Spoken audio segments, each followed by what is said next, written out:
뉴스 속 경제 이슈는 더 쉽고 깊게, 최신 고용 동향은 더 빠르게 전해드리는 고용브리핑 365 시간입니다. 최덕재 기자와 함께합니다. 어서 오세요. 안녕하세요. 네, 오늘 어떤 이슈가 있을까요? 네, 오늘은 정신건강 이슈입니다. 혹시 나만 이렇게 불안하고 나만 이렇게 우울한가? 이런 생각하며 잠 안 오고 부정적인 생각하시는 분들 혹시 계신가요? 네. 서울 시민 2명 중 1명은 외상 후 스트레스 증상이나 우울, 불면증 등 정신건강 문제로 이런 생각하는 분들이 많다는 조사 결과가 있었습니다. 그럼에도 상담을 받기는 쉽지 않은 상황이었는데요. 이번 이슈픽에서 짚어보겠습니다. 네, 저도 요즘 그렇게 잠을 자는 게 힘들더라고요. 자, 서울 시민들의 정신건강에 적신호가 들어온 상황 어느 정도입니까? 네, 서울연구원이 19세에서 74세 서울 시민 2,179명을 대상으로 정신건강에 대한 설문조사를 진행했는데요. 그 결과 서울 시민의 52.5%는 한 개 이상의 정신건강 문제를 가지고 있다고 답했습니다. 외상 후 스트레스 증상을 겪는다는 시민이 33.8%로 가장 많았고요. 그 다음으로는 우울과 불면증 순이었습니다. 네, 그러니까 일반 시민들 사이에서도 정신건강 문제가 굉장히 좀 만연해 있는 거네요? 네, 그렇습니다. 정신건강 문제가 일반인들의 문제가 된 지 한참 됐는데요. 네. 우리는 흔히 이런 정신적인 문제가 어떤 특정 문제가 크게 있어야만 발생한다고 생각하기 쉬운데 우리 일반 시민 사이에서도 만연해 있었습니다. 특히 청년층의 정신건강 문제가 가장 심각했는데요. 청년층은 우울, 불안, 불면증, 외상 후 스트레스 증상, 알코올 중독, 자살 생각, 자살 시도 등 모든 정신건강 문제에서 중장년과 노년보다 유병률이 높은 것으로 조사됐습니다. 네, 이렇게 시민들의 정신건강에 문제가 생긴 원인은 좀 어떻게 봐야 될까요? 네, 정신건강 문제가 생긴 원인은 세대, 경제활동 여부, 직업 등 여러 요인에 따라 다양했는데요. 이번 연구를 진행한 서울연구원은 우울의 경우 청년과 중장년은 경제적 어려움이나 미취업 상황에서 스트레스를 받기 때문이라고 분석했습니다. 반면 노년 우울군은 가까운 사람의 죽음과 본인의 신체적 질병에 스트레스를 받는 경우가 많다고 합니다. 네, 이렇게 많은 시민들이 정신건강 문제를 호소하는 상황인데 적극적으로 좀 치료는 이루어지고 있었습니까? 네, 이번 설문조사에서 정신건강에 문제가 생겼다는 생각이 들었을 때 어떻게 대처하는가를 물었는데요. 적절한 시기에 문제를 발견하고 치료하는 사례는 그닥 많지 않았습니다. 응답자의 49.2%는 오히려 도움을 받지 않고 스스로 해결한다고 답했는데요. 가족이나 친구, 지인에게 이야기한다는 답변도 비슷한 수치였습니다. 반면 아무런 대처도 하지 않는다는 답변도 16%나 됐습니다.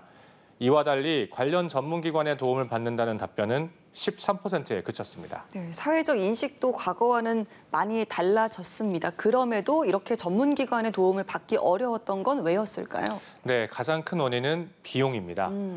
앞서 짚어봤듯 정신건강 문제를 겪는 청년과 중장년은 경제적 어려움과 미취업으로 인한 스트레스가 컸는데요. 이런 상황에서 한 번에 10만 원 가까이 하는 사설 상담소의 상담 비용은 부담으로 다가올 수밖에 없기 때문입니다. 네, 최근에는 공공부문에서 운영하는 정신건강 서비스도 많이 생겼잖아요. 여기도 좀 이용에는 어려움이 많은 걸까요? 네, 그렇습니다. 일단 서울시에서는 자치구마다 정신건강복지센터를 운영하고 있습니다. 하지만 이 센터는 조울증과 같은 중증 정신질환자나 자살 고위험군에 대한 관리를 중점적으로 하고 있어서 애초에 대상에 속하지 않는 겁니다. 네, 그렇다면 일반 시민이 공공부문에서 정신건강 상담을 좀 받고 싶다. 이럴 땐 어디로 찾아가야 될까요? 네, 일반 시민이 정신건강 상담을 받으려면 보건소나 심리지원센터, 마음상담소 또는 상담 대상이 정해져 있는 1인 가구 지원센터 등을 찾아가야 합니다. 문제는 이들 기관이 정신건강과 관련한 전문성이 다소 떨어진다는 측면이 있습니다. 물론 서울시에서 여러 기관을 통해 대상별 심리상담을 포함한 일반 상담과 프로그램을 제공하고는 있는데요.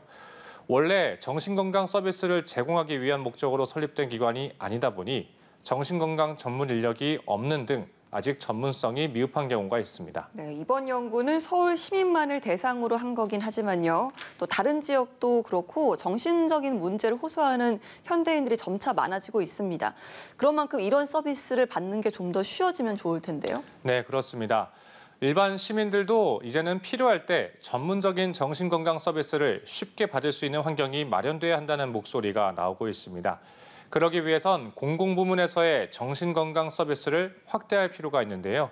서울연구원은 중증 정신질환자를 대상으로 하는 정신건강복지센터는 현재처럼 운영을 하되 일반 시민들이 이용하는 각종 상담센터의 전문성을 높이는 게 대안이 될 수 있다고 했습니다. 네, 이렇게 공공부문의 정신건강 서비스를 늘리고 또 전문화하려면 여기에 맞는 인력도 더 필요하지 않을까요? 네, 맞습니다. 지금보다 훨씬 많이 필요하겠죠.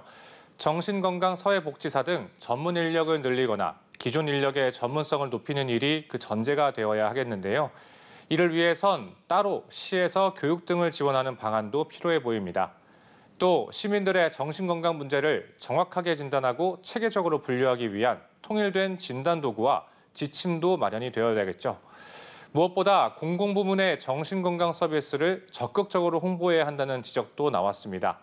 여전히 정신건강에 대해 가볍고 편하게 접근하기보다는 밝히고 싶지 않고 무겁게 생각하는 경향이 커서 치료받으려는 노력이 적기 때문입니다. 네, 알겠습니다. 자, 한컷 이슈 어떤 소식 준비하셨나요? 네, 가을은 유난히 결혼하는 분들이 많죠. 축하하는 마음과는 별개로 덩달아 늘어나는 고민도 있습니다. 바로 축의금입니다. 마음 같아서야 많이 주고 싶지만 그럴 수만은 없는 현실에 상대와 내가 얼마나 친한 관계인지를 생각하며 액수를 고민하게 되기 때문입니다. 그렇죠. 정말 영원한 난제가 아닐까 싶습니다. 대체 얼마를 내야 적당할까? 이 문제만큼 어려운 문제도 없더라고요. 네, 저도 주변에 낼 일이 많아서 참 어려운 문제라고 생각을 하고 고민해도 늘 어렵습니다. 최근 한 카드사가 고객들을 대상으로 알고 지내는 사이엔 축의금을 얼마나 내야 하는지 설문조사를 했는데요. 평균 8만 원을 내는 것으로 조사됐습니다. 응답자의 53%가 5만 원 이하를 낸다고 답했고 5만 원 초과 10만 원 이하를 낸다는 응답은 44%였습니다. 그럼 친한 사이라면 단순히 알고 지내는 사이보다는 더 낼 것 같은데요. 적정 축의금 얼마 정도로 생각했습니까? 네, 응답자의 절반가량이 친한 사이에는 5만 원에서 10만 원 이하를 낸다고 밝혔습니다. 그런데 이때 친분 정도와 축의금 액수에 고려되는 기준이 또 따로 있었는데요. 바로 동반자 있는지 여부와 결혼식장의 식대입니다. 만약 호텔처럼 식사비가 비싼 곳이라면 축의금을 조금 더 많이 낸다고 응답한 사람이 61%나 됐고요. 또 같이 간 동반자가 있으면 축의금을 더 낸다는 응답도 76%에 달했습니다. 네, 알겠습니다. 자, 우울증이나 불안장애는 이제 더는 특별한 이들만의 겪는 문제가 아닙니다. 그런 만큼 현대인의 이런 마음 고민을 함께 나누고 또 적극적으로 치료해 줄 수 있는 공공 분야의 전문기관이 더 늘어난다면 큰 도움이 되지 않을까요? 최덕재 기자와 함께했습니다. 고맙습니다. 네, 감사합니다. 네, 지금까지 고용브리핑 365였습니다.